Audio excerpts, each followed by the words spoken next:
The views and opinions expressed on this program do not reflect the company, owners, management, staff, clients, or partners.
All right, it's Wednesday, the 24th day of November, 2021. Welcome to the Daily Hour, brought to you by Medical House One Communications and Linda's. I'm Jamel Hartman. She's Sherry Vanderpool.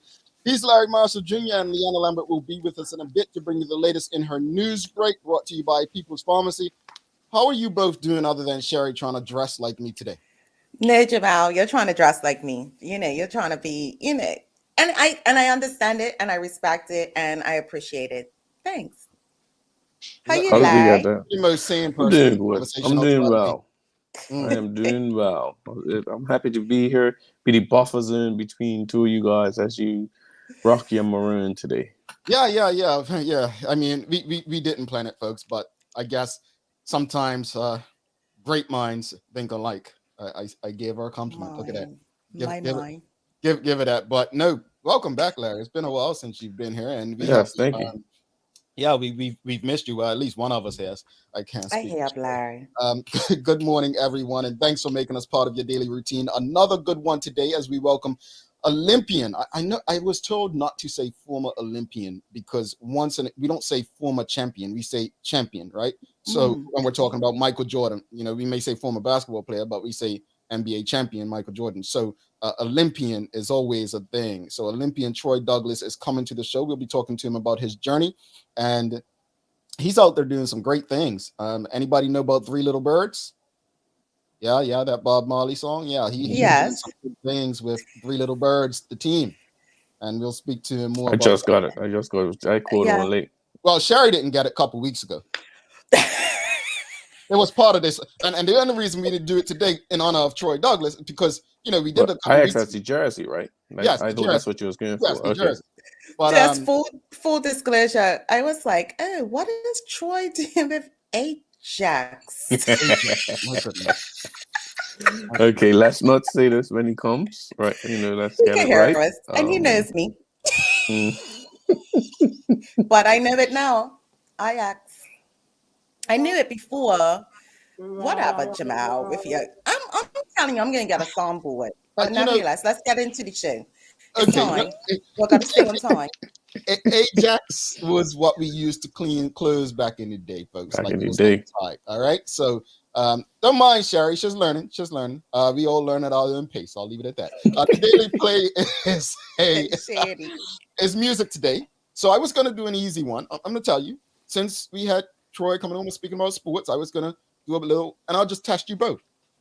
If the question was, who are the artists who sing "We Are the Champions" and "We Will Rock You"? Who is it? No clue. We are the champions. No birthday songs, but don't know the artist. You don't know the artist. It's not because it's not Queen. Queen's not one of them, is it? No? Look at you, girl. Look at you. Okay. Look at you. Hey, look, I'm on today, Sherry. I'm glad just being in the present. We're gonna work this out today. You know what? We should start asking the question at the beginning of the show if you're gonna be like that. Shucks. Said it all nonchalant, like she knew all this time. Oh yeah, no. Karen Simmons even had your back. Karen Simmons even had your back. And it's Queen with an E at the end. See, now this is where you go here. You tell me it's not true, it's trust, and don't do it to yourself. Let's stick with Queen. Okay, Queen. All right. Yes, I love some Queen though. I do. Yeah, tell me another song outside of this too then. The one from Wayne's World. I ain't never seen that. Rhapsody. Rhapsody. Oh, yes, the Bohemian Rhapsody. You got Yes. all right, folks. She won it. She won it. She won it. Let's get to the show, though. Let's get to the show because Shara's gonna take her winnings and we're gonna call her jackpot by the end of this, and she ain't getting none of her winnings. Anyway, look, we've spoken this week about Bermudians and our love for other cultures and our love and interest in celebrating other cultures' holidays. So the question of the morning, I guess, is, okay, we had Turkey Gate, we're going to call it, right? Turkey Gate. Barry, I'm not sure if you knew about Turkey Gate. I love it. There was a situation where some of our fellow people got upset about the cost of a turkey at Lindo's, right? Yeah. And so we had a conversation about it. And one of the questions, as I shared it with some friends over here in South Florida, was, why are Bermudians buying turkeys? Why do they celebrate Thanksgiving? And I had to tell them, I'm like, Bermudians will probably celebrate your independence and don't even want to earn, like better than you. You know what I'm saying? Like, this is what Bermudians do. And so they were very confused. So I guess the question of the morning for the audience is, what are your thoughts on Bermudians celebrating others' holidays? Like, what are your thoughts on it? Like, do you think it's strange? Do you think, who cares? Do you feel like, you know what, it should inspire us to want to do that? Or look, is it just Bermudians living life? What are your thoughts? I mean, I'm gonna let Larry take the floor. Well, I have two thoughts with it, and one of it is, okay, mostly when you say holidays, it deals with the U.S. holidays. And I'll use my mother-in-law, for example. She was brought up in the States, lived a good bit of years, so a lot of the holidays they celebrate. And my other thought is we see it on TV, it's our influence, we just have to do what the U.S. does. And that's okay, but sometimes I feel like we go too far with it. So I don't necessarily know how to navigate that part. I don't know. I think for myself, living in both countries throughout my life at different times, I've come accustomed to be okay with, of course, celebrating Thanksgiving while, of course, in the U.S. I do believe that Bermuda has taken it on because it has become so commercialized in the sense of not what it is. What Thanksgiving is truly about, right? Yes. I remember back in the day, Black Friday wasn't even a thing. Now we've adapted Black Friday as definitely a thing. You see the lines outside and all of those kind of things. I just think Bermudians just love a holiday and what it encompasses. I don't think we mean anything by it. I don't feel like we're being disrespectful coming from a Bermudian, I guess. So yeah, I don't know. I'll say this much. I think that I love celebrating anything in life that doesn't inflict harm on others, right? The idea of celebrating American independence, I use that one, for instance, because it's a big summer thing. Bermudians are used to seeing fireworks throughout Bermuda. I think that's more so not necessarily Bermudians celebrating, but Bermudians embracing those who are there. Right. Yes. So, keep it in mind that a lot of people from the US either were holidaying in Bermuda at the time. A lot of people were working in Bermuda, coming down with the exempt companies and so on. So I think a lot of that played in it. As far as Thanksgiving, it's interesting. It's interesting because I feel like it's a holiday where people compromise morals and beliefs to celebrate it in a way. I think it's a bit more sticky. Now, I try to look on the positives. Like, for instance, Christmas. I remember speaking to a Rasta many years ago. Rasta says to me, I don't celebrate Christmas, but I always appreciate it and will continue to appreciate the family aspect of the moment. Right. And so it's not so much you're celebrating the ideal, like the idea of the holiday and what it may mean traditionally, but you're taking the time to celebrate spending this time with family. It's a day off or days off from work, and you appreciate that. So for me, I look at anything to celebrate where you're honoring people or where you're putting time in with family that you won't normally do. I'm all for it. And if that means going out on July 4th in Bermuda at Old Boys Point or up South Shore Elbow watching fireworks, which traditionally in Bermuda we only really saw on New Year's. I'm all for it, honestly. So for me personally, I'm celebrating anything that's going to bring us together, as long as it doesn't compromise my morals. And you can ask, what are my morals? So I'm gonna jump in real quick, Jamal, because I'm gonna take it somewhere. I try not to be critical, but sometimes I see things that just make me cringe. And I saw a lot of posting by Bermudians about Juneteenth. And that was a big thing. And I don't get caught up into a lot of the America stuff. I recognize it, but I don't. But when it comes to our Emancipation Day, some people don't even know it. That's posting about Juneteenth. And I think that is where I think sometimes we get too caught up in, where we get so caught up with, the other cultures, whether it's US, Jamaican, anything else, and we don't necessarily take the time to fully embrace our own. And there's the same people complaining about our things. I would say fully embrace, Larry, as well as just not even like, and I agree with you, not knowing our own culture and heritage to celebrate as well. I agree with you as well, Jamal, which is not always, but today is different. And what that is that, we do have a lot of US expats, on the island, and a lot of them take their US holiday, and with that, celebrating Thanksgiving. So I agree with that in that sense. And I love the fact of, yes, anything to get your family together, anything to bring it together, but not to take away from what it is, and but not expecting for you to have a public holiday either, let's not take it too far. We love a public holiday. Karen Simmons says, yes, celebrate what you choose. Nachika Trot, we are a diverse country with blended cultures, families, so I can see why some residents celebrate other holidays. Sean Smith, Sherry. Most Bermudians have a connection to this holidays through personal relationships. They may be married to somebody, or they have dual citizenships, or you went to school abroad as well. I want to add that to it. Yeah. Shami Richardson says, I don't think it's strange because many of us have lived overseas, which we've adapted to different cultures. My grandmother lived in Rhode Island for a period. Oh boy, the good old little roadie. That's my stomping ground there now for a period of time. So growing up, we had Thanksgiving dinner here in Bermuda. I also lived in the U.S. for 6 years. So there's a time that my children also became accustomed to. Rashida Godwin says, it's important to research these holidays before we adopt them. For instance, Thanksgiving is really based on the genocide of Native Americans and their lands being stolen from them, and July 4th, American independence, 1776. During that time, blacks were still enslaved in the USA and were not free until 1860. It's just a thought. Well, let me touch on that because I was waiting for someone to bring that up. And Jamal was alluding to it.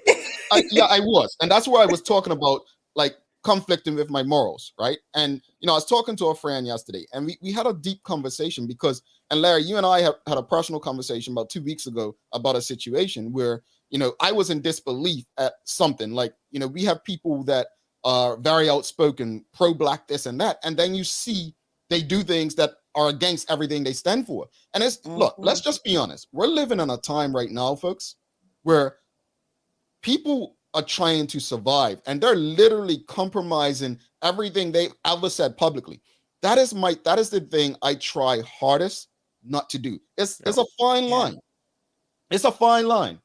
But it's one of those things where, to Rashida's point, is I don't agree with what happened. I learned as a teenager that my great grandmother was of Cherokee descent. So I don't have an understanding of it from there, but we're living in a time where the education, the more we read, the more we find out, we kind of understand that. Now, again, that's why I said family. We can still take advantage of spending time with family. I agree. But we don't have to actually celebrate what it is that's taking place. Like I said about the Rasta. The Rasta doesn't celebrate Christmas, but he's going to take advantage of that time off to spend with his family and children and allow them to spend time with their extended family and so on. So I take Rashida's point, and it's important that we do our research and understand the history of these things. I do.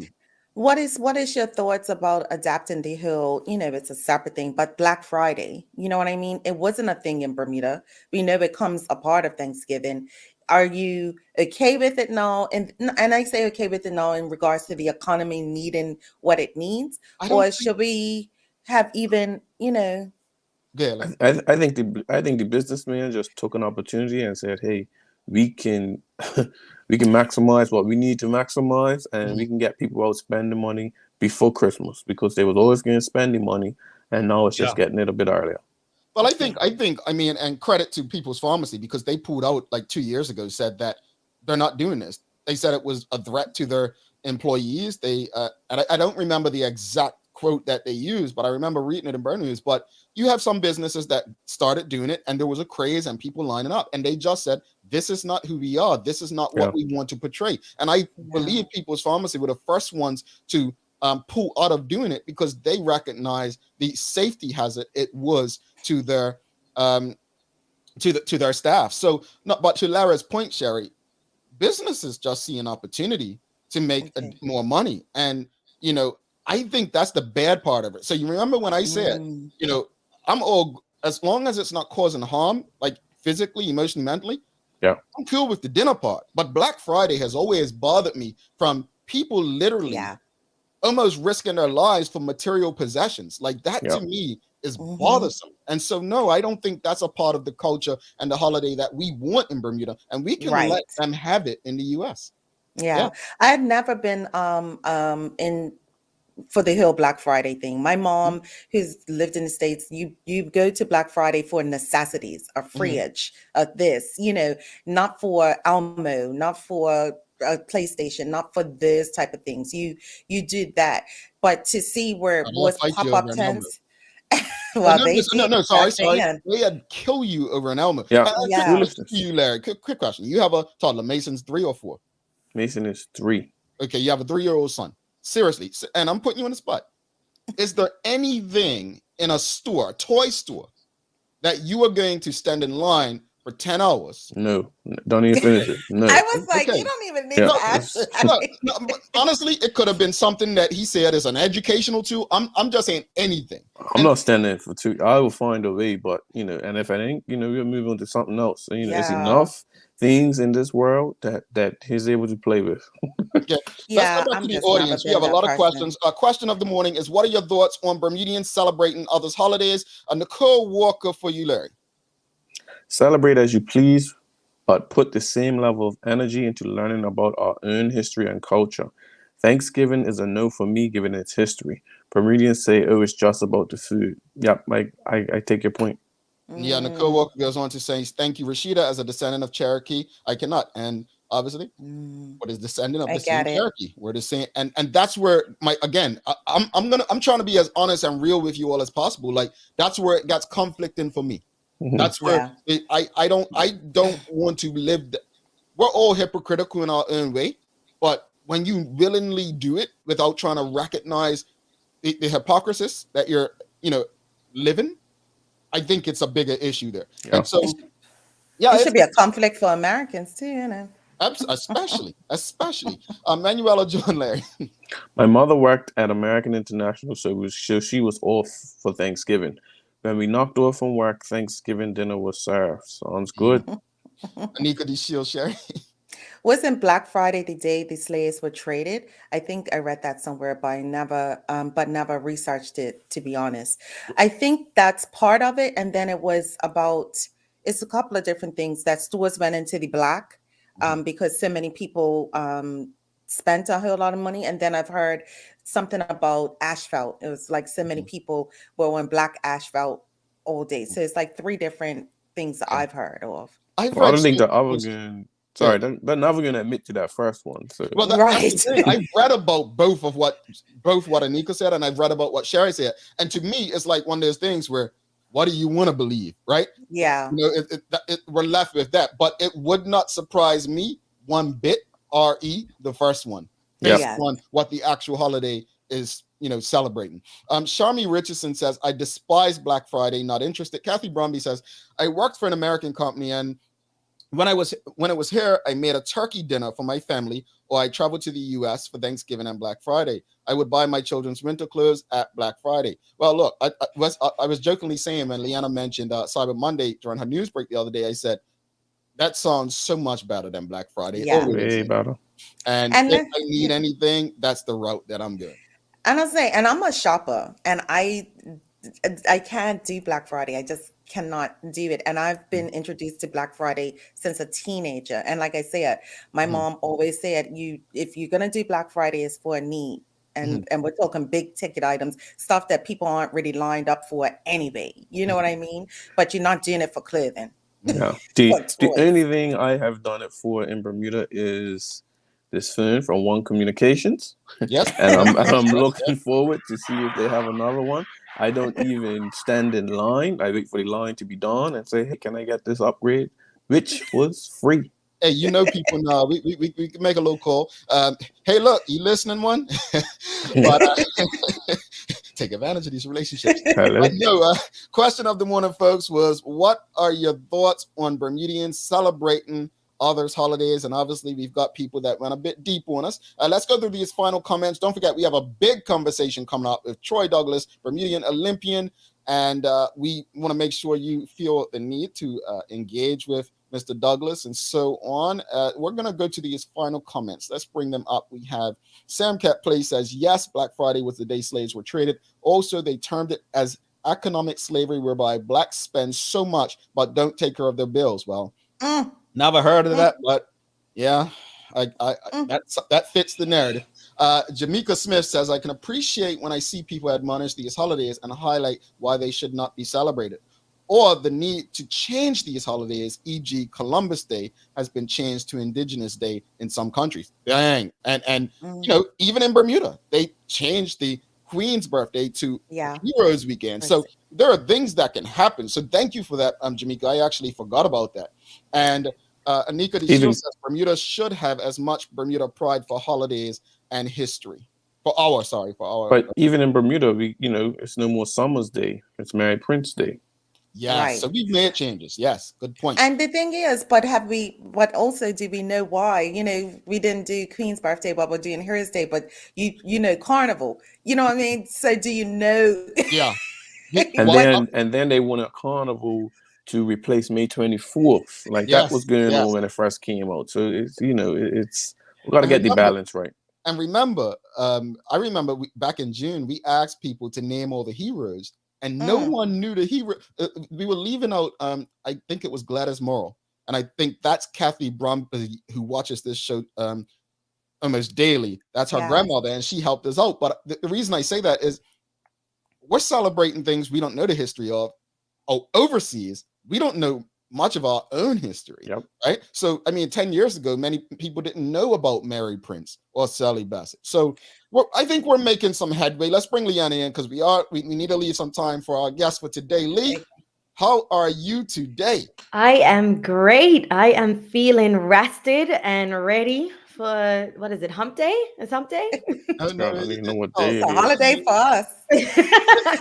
Look, all excited. You notice. That's what the maroon means. Holiday? That's what I was saying. Like, where did this know. color coordination come into effect? Honestly, for me, it is like a Thanksgiving. Like, you know, it's the holidays. I'm actually got on green pants. Like, it's a holiday thing. You're Christmasing right now, Sherry. Like, what? Picked up the first shirt that I saw this morning. Me too. Well, my lips match. I'll go with, the lipstick that matches. Larry, you need some lipstick. That's what you're saying. Lee, nope. Over to you. Let's get to the news break, sister. Let's do it. All righty.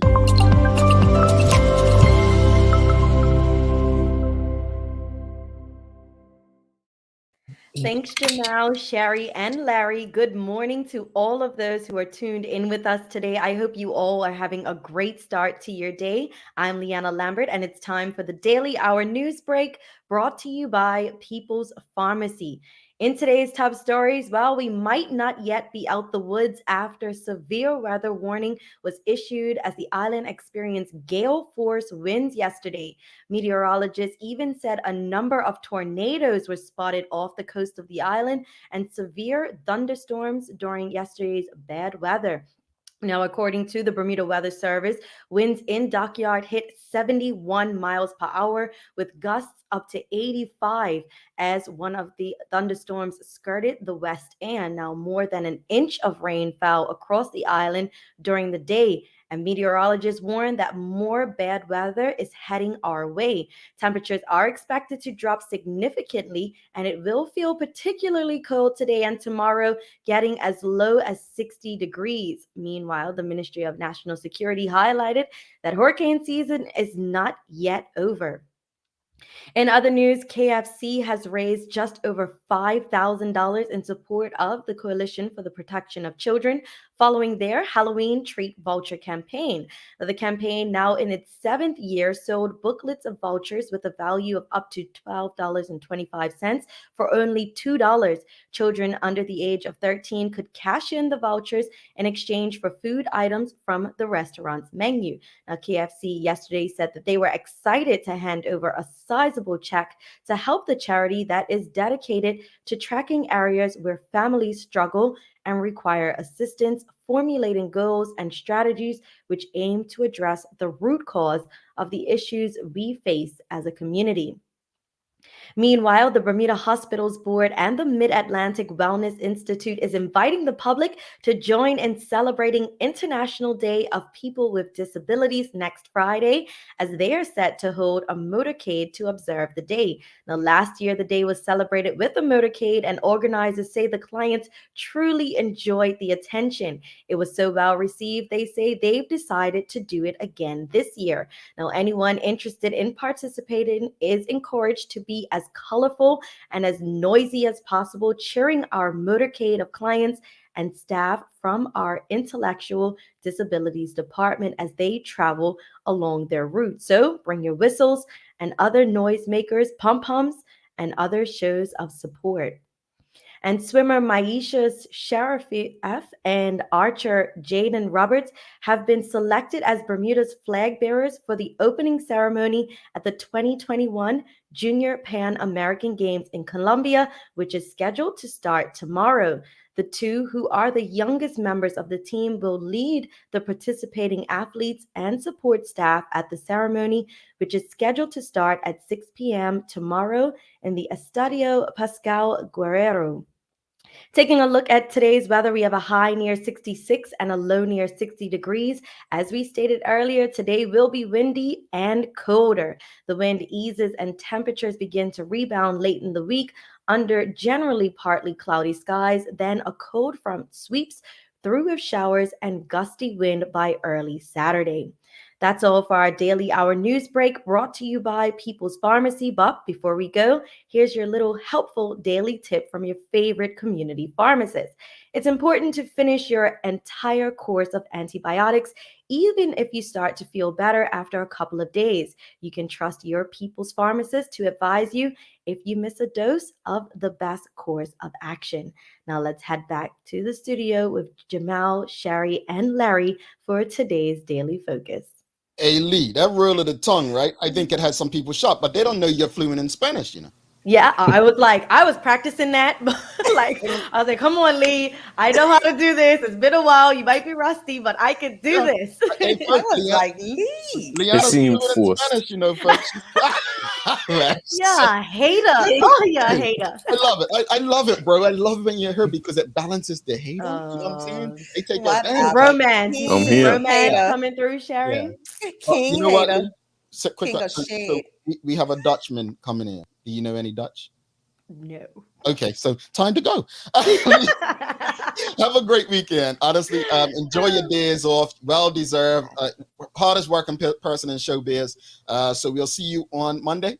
We'll see you on Monday. Guys, have fun out there. I want to experience Thanksgiving again. So when I get a chance, Mal, I'm coming to see you. Sherry, Come on. I'm going to have to fly over too. Yeah. Come on down. I'll drive on. You drive on? Okay, She we'll knew meet that, on she one knew that. location. She knew that, What she happened? knew And we'll that. go deep fry that turkey, right? Oh, that's a whole thing. But we gotta tell Yeah. people about Sure. that. Have a good So- one. Lee. See you soon.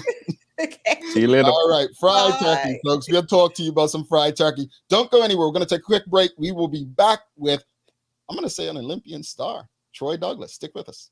This month, we're bringing back an old favorite distributed by John Barrett & Son Limited, a thirst-quenching European treat, Orangina, made from orange, lemon, mandarin, and grapefruit juices. Orangina brings us the flavor of the Mediterranean in a distinctive pear-shaped bottle. Orangina originated in France in the early 1930s and is now one of the world's favorites, a natural thirst quencher containing real fruit pulp. In fact, the makers of Orangina recommend we gently shake the pulp to enjoy the full fruity flavor.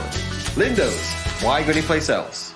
Mom's celebrating her 70th birthday next month. Have you noticed her age is catching up with her? Yeah. Plus, she's having a hard time getting up and around like she's used to. I would sure hate to see her fall. At Medical House Limited, we can help make life situations easier. We have electric beds, motorized scooters, bath stools, walkers, you name it. Mom's been real good to us. We'll get her birthday and Christmas gifts from Medical House.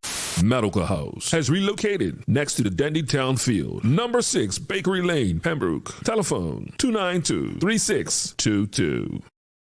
All right, welcome back to the big show. Sincerest apologies. I know over the last few days, I've had a lot of messages about the radio station.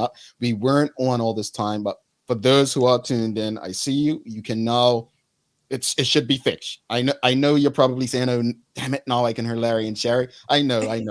But now you can hear them both on the station. This is your boy, Larry. This is your boy. Like, I'm used to it. I get like that. But no, sorry about that. Again, technology challenges. You should be able to hear Coach Dougie when he comes on. So thank you for sticking with us. She's Sherry Vanderpool, Larry Marshall Jr., I'm Jamal Hartman. It's the Daily Hour brought to you by Medical House One Communications, Lindo's, and People's Pharmacy. Without further ado, let's bring in our guest for the day.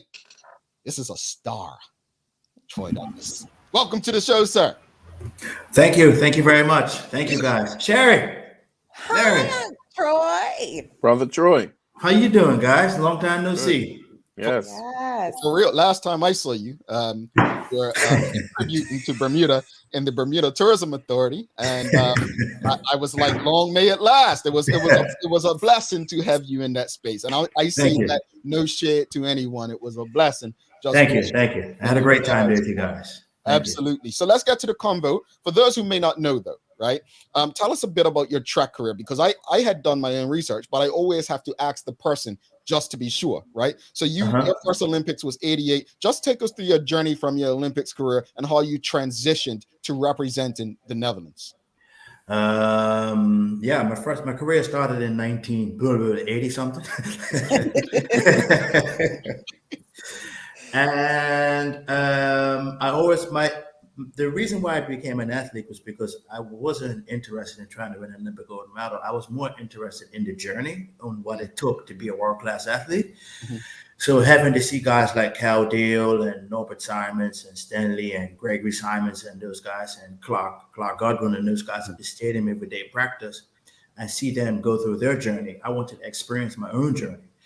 So I set out on a path to discover my own journey, and in the process of doing it, it led me to the Olympics. And after it led me to the Olympics in 1988, I was still on the path that it led me on the path to being a professional athlete, because at the Olympics, I met other athletes that talked about going on the European circuit. And I always had a small part of me was interested in living outside of Bermuda for a while. And I was curious about living outside of Bermuda and curious about learning a different language. And all the stars were aligned that the sport I chose and the passion I chose to discover myself and discover what it took to be a world-class athlete all led me from Bermuda to the States, from the States to the Netherlands. And here we are now, 30 years later. I'm doing this interview with you, and I've in the process of that period, I've done countless Olympics, 5 Olympics, 3 for Bermuda, and 2 for the Netherlands. It's transitioned into a coaching career. It's transitioned into a beautiful life and a lifestyle and opportunities that if you would have asked me 10 years ago, would I be doing what I'm doing now? I would have laughed in your face. So it just happened. Everything just happened. So I can't complain. I cannot complain. Wow. I'm truly and thoroughly blessed. Yeah. Awesome. Well, Mr. Troy, because that's what I'm going to call you while we're on air. You're currently working with Ajax. It's just so silly. It's not Ajax, it's Ajax. It was not ever Ajax. I didn't call it Ajax Football Club in the Netherlands. How did you end up there, and what is your rule? Let's stick to what we're here to. Funny. I was working in Bermuda at the time, and they were looking for somebody as a performance coach. And basically, what I do, I'm a performance coach, and the head of the department at that time of the youth development was looking for somebody that could develop specific, help the athletes understand the way they handle their speed and their I'm trying to find the English word. their running technique, excuse me, their running technique. And they were asking around for somebody who has a lot of knowledge of that. And my name came up. And so they sent me an email. And I was just in the process of leaving Bermuda to come back to the Netherlands. And I came back and I saw the email. And I had no idea what they were looking for. So I went in for the meeting and they talked to me about it. And then they told me what they were looking for, what I just explained. And they says, Troy, you're the right guy for the job. Would you mind working for us? And I says, okay, I'll take on the challenge. And it became a great challenge. So basically, I'm a performance coach. I'm responsible for helping the athletes understand their biomechanics, what is needed to run in certain phases of the game, because the game is played in different types of phases. So we work on the speed distance between 17 kilometers per hour up into 22 to 25 to 30 kilometers per hour. And I try to help the athletes understand that. And I'm also involved with the periodization and helping with the programming of the training of the day for the athletes, and the warming up and everything that I do in the warming up helps transition into the next training exercise. So that's basically my job in a nutshell. Interesting. Hey, Troy, I love this talk. I love this periodization. The prep is the stuff that I feel we need to get in Bermuda more. We've had these conversations countless times over the years.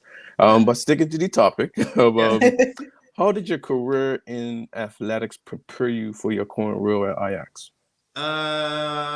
Pretty simple. Everything that we're doing today, when you talk about sports science, you talk about sports psychology, you talk about nutrition. I was fortunate enough to have one of the top coaches in the world, and he's known as a mad scientist, and I'm a student of him, and I was one of his guinea pigs. So I was fortunate enough to pick up so much information along the way, and a lot of the information came from personal experience, but also from my own experience from willing to allow myself to talk to other colleagues and other colleagues as athletes and other colleagues as coaches to understand what is being asked. And also my coach at that time and good friend of mine now to today, he was such a forward-thinking coach that other coaches from different sports will always come into our practice to brainstorm over different things. So we always knew what was going on. So whenever a football team like Juventus came to ask my ex-coach for help, he took me along with him to Juventus because I had to train. So I was just busy running track and listening to all the conversations that's going on. If he went to a lecture in Berlin, I would go to train and sit in the lecture and hear everything that went on. So I'm pretty much educated through him, and also in the formal sense, but also in the non-conventional sense. So I just happened to pick up so much information along the way through my own experience of just allowing myself to learn. And like I said earlier on, I always wanted to know what it took to be a world-class athlete. Not knowing that what it took to be a world-class athlete led me to the job that I am now and led me to this conversation that we're in today. So that's basically it. Awesome. That's cool. So what have you learned in this new position that you didn't know prior? What I've learned is that we overreact when we look at these kids who spend too much time on social media. I think that people over 35, over 40 have a tendency to think that the kids are lazy, but they're not lazy. It's just the fact that it's a tool. And it's something a friend of mine said 20 years ago. He says, Troy, the new tool that we're going to have to train is the brain. Yeah. So when you look at kids today, they're already advanced in the brain, but we as coaches and as human beings, particularly in our job, we're not as advanced as they are with our brain. So I'm forcing myself to get smarter and using my brain faster. And I'm glad that I'm almost 60. So I'm forced now to do more things outside of the norm to keep my brain sharp. So I work full-time in football, but I also work 2 nights a week on the track. And the 2 nights a week that I'm on the track, I'm with younger kids, and they're around the ages of what Larry used to teach at Whitney. They're at that age. They're in 15, 16. And they are so far ahead of me in the social media things that they have to dummy themselves down to explain things to me. Yeah. But you see my face, and I'm because we briefly spoke about social media yesterday, and I just want to jump in here to say this because I think I needed to add some clarity to what I said. I said I basically would throw Instagram in the trash. However, I've also said, and I state to people, social media is a weapon and a tool, and I kind of said this to Sherry about YouTube. It's a tool that, if used right, like I follow things that I can learn from. I follow people I can learn from. Like if I see someone doing something that I admire, like Troy Douglas is out there doing what I want to do, I'm following him to see what I can learn from that. So from that standpoint, he is absolutely right, folks. Like if you're utilizing social media in a manner that can make your life better, I think you're right. We do overreact in our initial responses to social media. Yeah, I get you. Yeah. No, because I've been working at ICE for 5 years, and I've seen different generations, and the group of guys that I have now, they are so young because Larry could tell you in sports, it gets younger and younger and younger. Yeah. So we are as coaches, we're put under enormous pressure to bring the youngest, fastest superstar out. But we're so busy trying to get this kid physically prepared that we know that he's already mentally sharp, but he's not mentally equipped. So we have to take a scale back and try to coach differently and listen more to what that individual is trying to say to us, because a lot of them do understand, but they don't know how to put it into practice. And I know I sound old, but sometimes the old school way of teaching is just listening and giving back the information to the athlete and getting into a discussion where he or she has thought about something, but they haven't learned how to verbalize it. I hope that's good explanation. Yes, I completely agree. You make some excellent points because, I think sometimes in Bermuda we get stuck on how it used to be and not recognizing that the world of sport has evolved. And that's one of my biggest challenges. And we talked about it. But any Bermudians that are looking to get into working for a top European football club, because we always heard the young boys or novice, even ladies, I want to play for this club, I want to play for that. But anyone looking to work for these clubs, what advice do you hear for them? Study gym teacher. It's a good study. Learn how to be a gym teacher, and sports management. Management is important. Physiology is important. Periodization is important. Yes. And I think the biggest thing is I have a love-hate relationship with it. It is sports science. If you can get a master's degree in sports science, then you can get a job in this world. Yeah. And but those are the things that's pretty much needed, because I really feel like a fossil on my job, because I work with guys who are 20. My sports scientist is 23 years old. Nice. Wow. The head of my sports science department is 33 years old. And my strength trainer in my team is 28 years old. And sometimes it literally drives me nuts, because they're so young, and I really have to slow myself down. I really find myself sounding like an old dude, like, hey, look, bro, go over there and sit your ass down. Sorry. We speak like that. We speak like that on this show. Don't worry. Sherry calls me a lot of those names, but no, I get it. Yeah. So Troy, you've been a professional athlete, and you've had to be, you talked about your with your other coach, you've gone to Juventus, Ajax, a few other top clubs, and of course on the European circuit and professional circuit within track and field. So you've seen all these athletes. What would you say is the it factor that professional athletes that you've seen, including yourself, have? Be yourself and don't be afraid and don't be ashamed. People are going to judge you, but remember, it's your dream.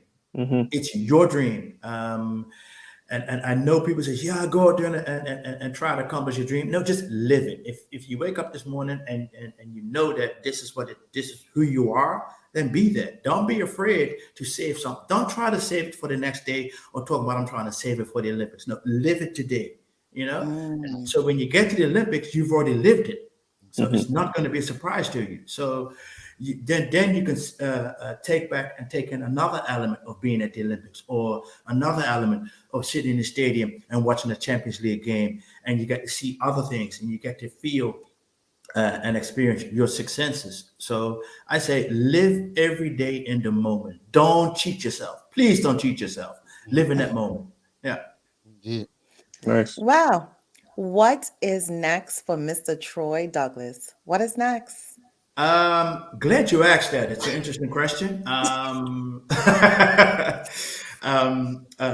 friend of mine's, we always at the cafe, and we have a few beers and a few wines, and sometimes we eat some good food. He's a member of the political party here. And for the last 2 years, he's been really trying to twist my arm and joining the party. And for a lot of times I'm sitting on the table and I'm always expressing my opinion. And it's like, you could do something with your opinion. And when the Black Lives Matter situation came up, he had a lot of questions for me. And he says, Troy, our party could use somebody like you, because your view on racism and integration and working together as one could help us a lot. So he invited me to the political party's meeting one night, and I went to the meeting, and I just happened to be sitting next to somebody, and I was talking to her, and she said the exact same thing why she joined the party. And I was like, you know what? It's time for me to put my money where my mouth is. So I made a conscious decision at that moment in time to be more active in my city. Outside of being a track coach, I want to be more active. Outside of being on the board for sports, I decided to put myself in the political party and be a member of the inclusive part of the party, and help with integration and getting more people that don't look like me, that look like me, on the position in the places. And it's not about me being in the position, it's about the younger kids behind me. Nice. So that's the next challenge for me, Sherry. That's the thing that I'm pretty passionate about. I'm looking forward to. And I just found out that my name is on the list, because we have an election in February. And my name is on the political list, on the party's list, as saying I'm the guy that's going to be pushing for certain people to get in the political party. So I'm looking forward to that. I thought you were going to say retirement, so I'm glad it's not retirement. No. I'm like, when you said, I'm glad you asked that, because I'm ready. I'm like, where's he going? There's no retirement. Yeah, you still got a lot to give. But no, that's an interesting transition. And nice. Though I don't have the temperament for it, more power to you. I'm behind the scene, and I can piggyback off of our experience at the Bermuda Tourism Authority, because here in the Netherlands, The Hague has a slogan that says it's the international city of peace and justice.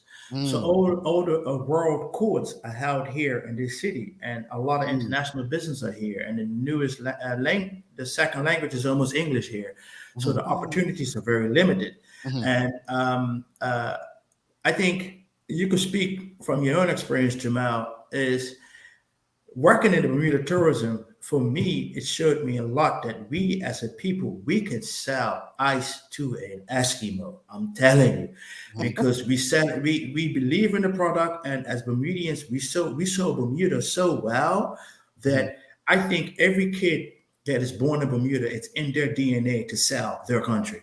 Oh, So absolutely. to attract tourism. So for me to live in this city and to be a part of it and know that who I am here, it's easy for me to get into the politics and sell the positive side of the city and sell the possibilities that the city has to offer. So, and not only to the Dutch people, but also to the newcomers and to the next generation coming in. So I'm looking forward to that. And that's something Bermuda is giving me. So, Nice. yeah. Bermuda making waves politically outside Bermuda. I love it. You got a question? Representation matters. Remember that. That's what they keep telling us. Rick Olson says, what does Bermuda need to do better to prepare our youth for Olympic opportunities? That's a long.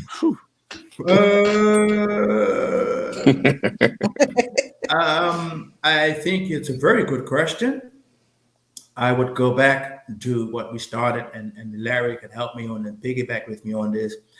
I would still put more emphasis on our coaches. I would still put more emphasis on our coaches to understand that we have a unique situation in Bermuda. There's something that Larry and we talked at countless hours at Whitney, and I had fun down there because it was a facility that facilitated itself. So if we have the right people in the right places and the coaches with the right knowledge and the right information, we can get so much more out of these athletes in a facility like that. Mm-hmm. So I would stick to equipping the coach with the right equipment. The kids have the tools. If we know they're getting bigger, better, and faster, younger, then what we do need is we need bigger, faster, and better coaches. Yeah. Karen says, hi, Uncle Coach Troy. Thanks for what you did for my daughter, Brianna, and the Whitney track team when you were in Bermuda. Troy, thank you, Karen. Thank you very much. I had a great time down there, and I follow you on Instagram, and I see you doing beautiful things. Thank you. Ron Smith's asking, how do you find it living in Holland, and is it a great place for university schooling? I think living here is one of the best things that happened to me. We have a lot of universities out here, and I think a portion of Oxford University will be setting up a campus here pretty soon. So, and there are some Bermudians out here studying. So we have a very good university system here. And I used to work at university for a while, but I found it too boring. So you got to keep moving. I know you got to keep moving. That's the Ava. The Chica Trot says, do you offer coaching courses that our local coaches can take advantage of? Yes, sure. I need my level 2 track and field, please. I would advise you to shout out to Mr. Freddie Evans, who's the new president of the National Athletic Association. Yes, I know. And he's the one who could actually help you on the level 2, the level 1 coaching courses. He's responsible for that. Since I'm no longer a national coach of Bermuda, I still have connections, but I would recommend that you please shout out to Freddie Evans and say, Freddie, I'm interested in the level 2 of level 1 coaching courses. Could you please make sure that it's allocated? Someone can come in and give the courses for us, please. Yeah. You know what this makes me think of, this conversation? And Terry K actually gives you a shout out for your sermon by Coach Troy for social media and the brain of younger generation. But it makes me think, Larry told me a story. Remember you told me a story recently how your track coach in college coached another sport, right? What was it? No, he came from, he used to be a basketball player. Basketball player, yes. And so seeing your transition from a track to going to the football world, I think it's inspirational just from that, because I feel like we're siloed in some ways.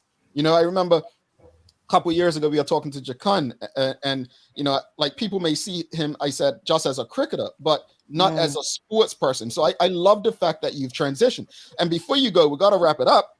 This is not mine, but I'm going to act like it's mine. A friend of mine, you know how Bermudians are, especially, you know, holidays and folks, they send stuff to your house. So one of my friends ordered. So I'm going to act like it's mine.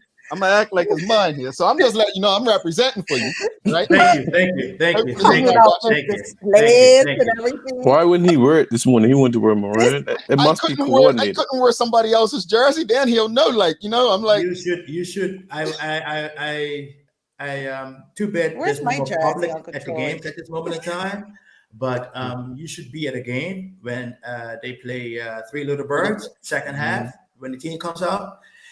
I've never felt nothing like that. And I don't Nice. like going to games. I give my tickets away every time I get them. But I've been there a couple of times, and I'm like, Take a trip, Holland. One more football related question. Actually, a good question by Dexter Smith. He's asking, want to know, friend, are there any concerns that your coach may be poached by Man United? He ain't going nowhere, man. He's not going nowhere. Trust me. I sit next to him every day in the dressing room. He ain't going nowhere. Look, let's have a side chat because. But you said something, Jamal, pretty interesting about Larry's coach. But I think what people fail to realize about track and field, and it's not because I'm an ex-track athlete and I'm still in track and field, and Larry's track and field, but the mother of all sports is track and field. Mm-hmm. So when you're looking at the fundamental movements, everything comes from track and field. Mm-hmm. So our understanding of the biomechanics and the physiology of an athlete and his movement patterns, that's something you learn automatically in track and field. So that's sort of like groomed in you when you become a track coach. Mm-hmm. So, and I think if you're looking at different generations and people asking, what do we need to put in our school system? I would stick to particularly a country like Bermuda. Mm-hmm. We have 3 sports that we're good at, whether it's men or women. For the women, it's softball, netball, track and field. For the men, it's cricket, football, cross country, track and field.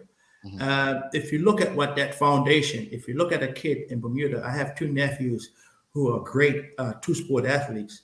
And if I ask them to go do something in athletics, they do it 10 times better than me. Mm-hmm. So if you look at that, then you know that you have a unique athlete, and you also have an athlete that has the fundamentals to go and do any sport he wants to do, because his foundation has always been athletics. So I would just...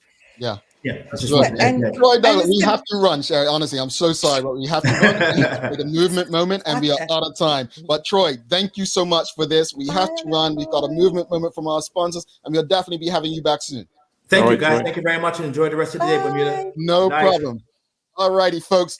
We have to get to the movement moment, and then we'll be back to wrap up this show. Stick with us. Welcome to this movement moment brought to you by People's Pharmacy. Together, we can illuminate your path to wellness. Welcome to today's movement moment with Tamra Janelle, brought to you by People's. Tamra, what are we discussing today?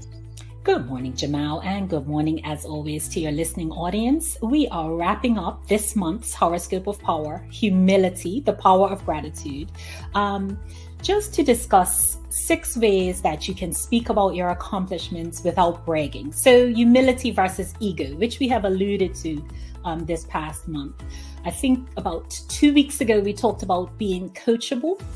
No matter how amazing your coach might be on a team, if you are uncoachable, then your potential for growth is significantly stunted, as well as your risks of walking into peril. So being coachable, being humble, approaching things with gratitude is such an important tool in your arsenal for wellness. So let's talk about 6 ways that you can talk about your accomplishments without bragging and without speaking from a place of ego. The first way that I practice speaking about my accomplishments is I keep the emphasis on my hard work.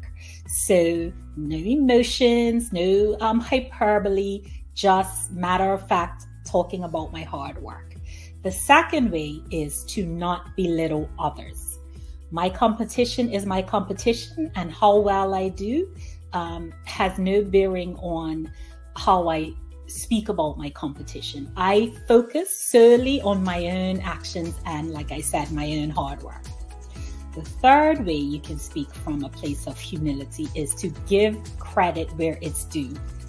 As a leader, I am quick to give credit where it's due, because I recognize it takes an entire team to be successful. It's not just the actions of any one person. So giving credit where it's due is critical. The fourth way, stick to the facts. Beliefs, opinions, they all tend to get mashed together in today's world. Let's stick to the facts when we're talking about our accomplishments. Fifth way is to express gratitude, to be grateful for and thankful for the contributions of others, what has led you to your accomplishments. Showing gratitude often puts you in a place where you're using language that's coming from a place of humility. And then the sixth way is don't add any qualifiers. Just tell it like it is. But more importantly, let your actions speak louder than your words. Thank you for tuning into this movement moment. To enjoy the benefits of the full episode, check us at Instagram at MVMT with Tamara Donnell or at People's BDA. Folks, I'm so sorry. We have another long commercial break, and we'll be right back. If you enjoyed the conversation with Troy Douglas, give us a thumbs up, a love, a like, and we'll be back with the Daily Play after this. A lot happens around your home. That is why at One Communications, we have introduced affordable security and video monitoring, because everyone should be able to afford to protect their family. Anytime, from anywhere, One Home Security keeps you connected and puts security in your hands with an easy-to-use smartphone app to control everything. Home security is important to keep you and your family safe. Motion-activated cameras around your home and security monitoring within create a complete security system providing protection both inside and outside your home. Professional monitoring means that there's someone on call with 24/7 protection to notify the authorities and help keep you and your loved ones safe. We are dedicated to whole home protection with indoor and outdoor cameras, smart door locks, motion sensors, and more, so you'll always be connected to what matters most. With professional installation, no upfront hardware fees, and low monthly rates, because keeping your family safe should be affordable for everyone. Total home video monitoring and security, there's no better way to protect your home than with One Home Security.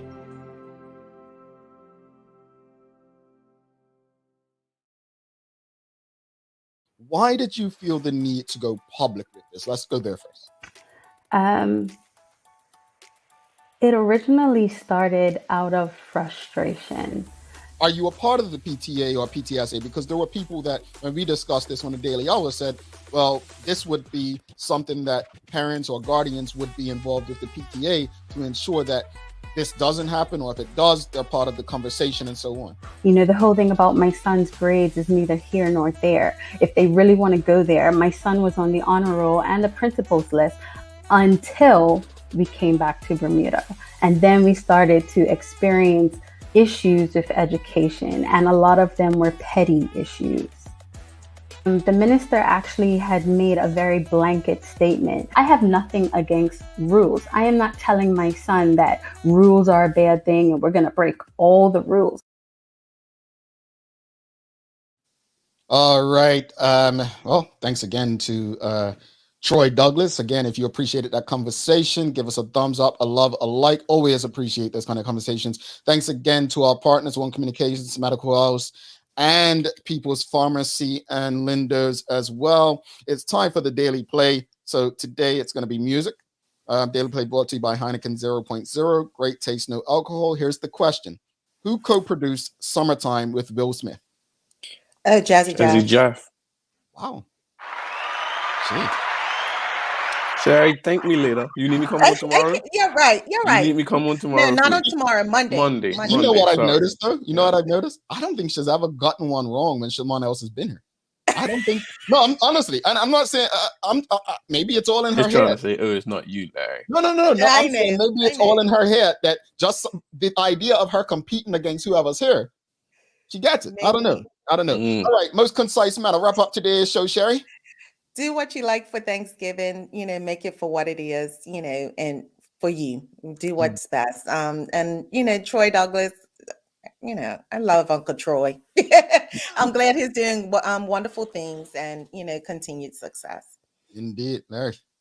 Love the conversation with Troy. I don't think Bermuda was actually ready for him and his views, which is unfortunate. Development and those types of things. I have awesome conversations with him, and great show.